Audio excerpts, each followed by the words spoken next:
Hello everyone, I'm an AI character created from a single image. And the best part, this only takes a few minutes. I'm going to use the image we created in the last video. First, we need an image of the character. I notice is lip sync doesn't always like your image size.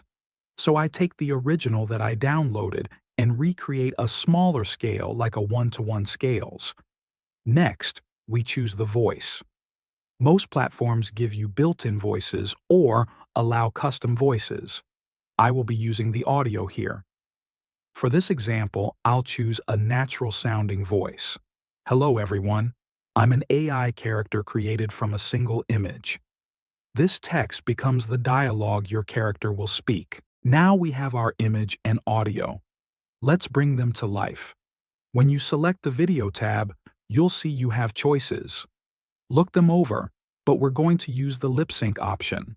Once there, you simply select your image and audio. I've tried this with and without a prompt getting the same result. Also, you'll see there are a couple options below the prompt if you choose. The audio model changes with the voice you select. All's that left is to click Generate.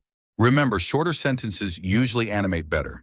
You can use talking AI characters for tutorials, storytelling, or even your own videos.